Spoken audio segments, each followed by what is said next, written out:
Então, nesse capítulo, o Evagro Pontico vai falar sobre duas maneiras para a gente ter uma vitória, né, contra os pensamentos, né, ou seja, contra as sensações. E o primeiro exemplo que ele vai utilizar é um exemplo muito clássico, né, que é imaginar a motivação desse pensamento, né, o que é que desencadeou isso aqui tudo, né? Porque quando alguns pensamentos são postos em fuga, igual ele vai dizer, né, depois que a gente então venceu esses pensamentos, a gente deve tentar buscar a origem deles, né? Opa, beleza, por quê? Mas por que que eu tô querendo fazer isso? Será que isso não é imprudente? Não, a gente tá querendo descobrir onde é que tá a nossa passionalidade. Porque se a gente recebeu algum tipo de tentação, é porque ainda há um tipo de passionalidade dentro de nós, né?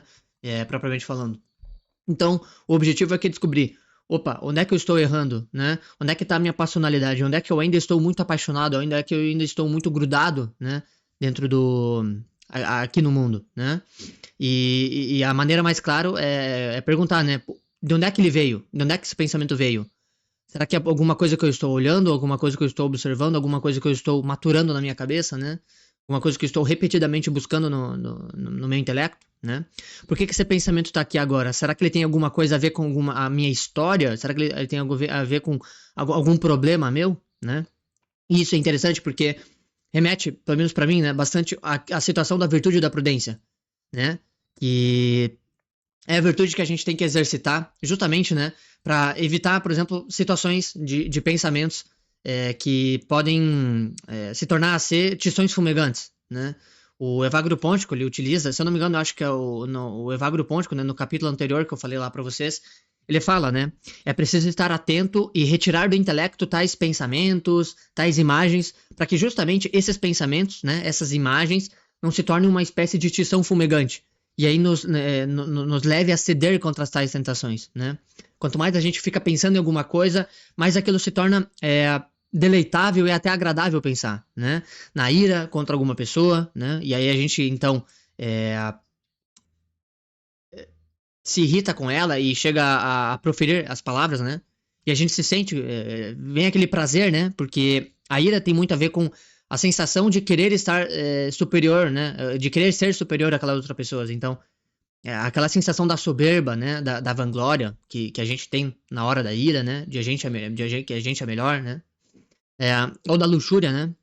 E etc, etc, né? A gente tem que tomar cuidado para que esses pensamentos, eles não surjam e a gente fica com eles por ali, né? E é justamente isso que o Evagro Pontico me parece querer falar nesse capítulo, né? Porque parece que tem tudo a ver com a virtude da prudência, que fala sobre a virtude que fala sobre a melhor escolha, a melhor iniciativa a ser tomada naquele momento, né? Às vezes a virtude da prudência vai pedir que a gente lute e que às vezes a gente não lute, né? É engraçado porque eu não lembro se é o São João Clímaco, eu acho que é o São João Clímaco, ele vai falar no Clímax, né? No Escado para o Paraíso, que ele vai falar sobre o, os pecados pelo qual a gente pode vencer, pensando neles e tentando descobrir uma forma de rebatê-los. E outros pecados que a gente foge, né? Os pecados que a gente foge, então, são os pecados da carne, certo? E os pecados que a gente tem que buscar uma certa mediação, uma certa meditação acerca daquele pensamento, a gente tem que ficar fazendo um diálogo socrático com nós mesmos. São os pecados, por exemplo, humanos, né? Que a gente viu nos últimos capítulos, né? Ou seja, por exemplo, a avareza, a vanglória, a vaidade, né? A soberba e até mesmo a ira, né? Apesar disso, a ira, né? Engraçado falar nisso, a ira, ela tem uma parte concupiscível, né? E que é bom que a gente tome cuidado, por exemplo, nos pensamentos de vingança e de furor. O recomendável não é que a gente fica pensando naquilo para tentar descobrir uma maneira de colocar o nosso pensamento em xeque e de ver que, não, isso aqui tá muito errado. Não. Nessas horas de vingança e de furor, o correto é se afastar do pensamento, ou seja, expulsar o pensamento, né? E fazer outra coisa. Se afastar dos meios que podem propiciar essa vingança ou esse furor, né? E é engraçado ver isso, porque o interessante aqui que ele tá querendo descobrir é, beleza, o pensamento foi embora, agora eu quero descobrir a origem dele. Pra descobrir onde é que tá a minha personalidade. Então, de onde é que ele veio, né? Aqui no exemplo, né, que eu vou citar, é esse exemplo da luxúria. De onde é que veio esse pensamento da luxúria? Ah, veio porque eu não estou sendo prudente, porque eu estou consumindo muita internet e as pessoas que estão aparecendo na minha timeline lá da internet são pessoas que eu sigo e que postam muita coisa que não deveria, né? E aqui, quando eu falo isso, eu gostaria que vocês não pensassem nas outras pessoas, não pensassem no vizinho, ou, sei lá, na sua família, ou no seu amigo que tem problema com isso, sei lá, tanto faz. Pense em você mesmo, em qualquer outro exemplo, né? Quando eu falo esse tipo de coisa aqui, quando eu gosto de gravar esse tipo de vídeo, eu sempre gosto de me imaginar em mim mesmo, porque cara, eu sou um verme, eu tô me segurando aqui pra não bater na minha própria cara, pra não me bufetear, né? Então é importante que a gente imagine esse tipo de coisa, né? Pra não ficar pensando nos outros, né? Mas em nós mesmos. Então, assim, opa, olha só, de onde é que ele veio? Ah, veio porque eu tô sendo muito imprudente. Eu estou me conduzindo a meios de queda, né? Eu estou consumindo, né? Conteúdos que podem me levar a ter esses pensamentos grudados na minha cabeça, né? Ou seja, buscar a origem da minha passionalidade. Ah, minha passionalidade tá ainda aqui, ó, porque eu tô exercitando essa passionalidade, eu não tô evitando muito bem essa passionalidade, né? E é claro, né? Por que esse pensamento tá aqui agora? Ah, porque eu fiquei com ele muito tempo na minha cabeça, né?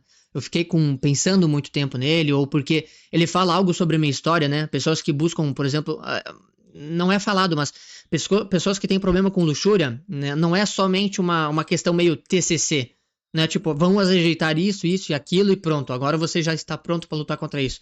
Às vezes não, mas a maior parte do tempo, esse vício fala alguma coisa sobre a tua história, né? Ele é um sentimento. É um sentimento que você está tentando dar um resultado, né? A gente não pode tratar como uma doença, a gente trata como um sintoma. A gente tem que descobrir qual é a doença.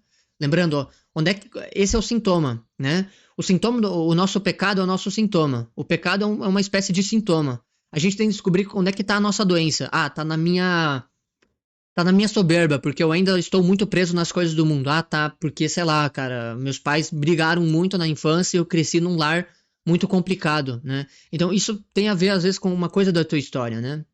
E é importante a gente entender sobre essa virtude da prudência, que fala sobre a virtude da reta razão, a melhor resposta para você dar naquele momento, naquele exato momento, com aquela circunstância, né? E então, o pensamento veio porque, tá aqui porque eu relaxei nisso, eu fui lá, busquei aquele tipo de coisa, ou porque compartilham demais e eu não tento afastar esses meios de queda, né? Etc, etc, etc. E engraçado ver também, porque o Evagro Ponte que ele vai continuar, que às vezes esse tipo de pensamento, qualquer pensamento que for, mas o pensamento, né, a tentação, ela pode perder força conforme ela mais fantasiosa ela for, e quanto mais nós estivermos na realidade, mais realista nós formos, né? Por quê? Por exemplo, ele vai dar um exemplo bem legal. Uma pessoa que vive em mundos hipotéticos, né? Da vanglória, da luxúria, né? A pessoa vangloriosa, lembrando, sempre pense em nós mesmos, tá? Não pense na outra pessoa, mas pense em você mesmo, tá? Essas pessoas, elas costumam pensar em mundos hipotéticos. Por exemplo, eu vou aparecer com o meu carrão na frente de todo mundo. Sei lá, acabei de ganhar a Copa do Mundo, né? Sei lá, como eu sou muito inteligente, esperto e, sei lá, o Papa aprovou um livro que eu fiz e falou que é o melhor livro do mundo, né? Não sei. Ou da luxúria, né? Que tem muito a ver com coisas hipotéticas, né? Porque você não tá mais consumindo pessoas, você não tá mais querendo enxergar pessoas reais, né? Isso tudo dá matéria de tentação, porque a imaginação tá servindo de aliada, né? A vanglória, por exemplo, é matéria de tentação infinita, porque tudo pode servir para a vanglória, né? Conforme a gente já falou. A luxúria tem uma matéria de vanglória não infinita, mas muito grande, né? E é claro que nesse caso, quando a imaginação tá fazendo só tá servindo de aliada, isso fica mais forte, né? Só que aquela pessoa que observa a realidade das coisas sabe que a possibilidade daquela imaginação vir à tona, ou seja, se tornar real, né? É muito inverossímil, né? O Evagro Ponte ele vai dar um exemplo bem bacana, muito prático, que é mais ou menos o seguinte. Ele vai falar sobre um monge que é tentado pela vanglória de vir a ser bispo. Ou seja, ele vai mediar lá em Constantinopla, né? E ele fala, cara, não, isso daqui é quase muito impossível. Ou seja, que doideira, né? Que coisa boba imaginar isso. E aí o pensamento perde a força. Por quê? Porque, cara, é algo muito inverossímil. Ou seja, ganhar a Copa do Mundo, eu ser elogiado pelo Papa, pô, que coisa mais maluca, né? Então, isso não me parece ter muita matéria de tentação. Isso perde muita força, porque a pessoa também tá muito posta na realidade. Só que aí, ele vai usar um outro exemplo. A pessoa, o monge, que é tentado, né, pela vanglória para se tornar uma pessoa muito influente nos meios que estão mais próximos dele, nas cidades mais próximas. Isso já tem um pouco mais de correlação com a realidade, e aí é um pensamento mais forte, né? Então, às vezes, o melhor pensamento é fugir, né? Às vezes o melhor pensamento, na verdade, é não buscar a origem, aliás, é com certeza buscar a origem deles, para entender onde é que está a passionalidade, né? Mas é interessante também verificar sobre o quão fantasioso a gente tá, né? O quão no mundo da fantasia a gente tá.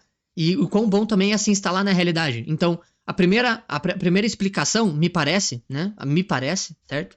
Desse capítulo, me parece o seguinte: tentar buscar uma correlação, meio que um método, uma investigação mais socrática perante esse pensamento, né?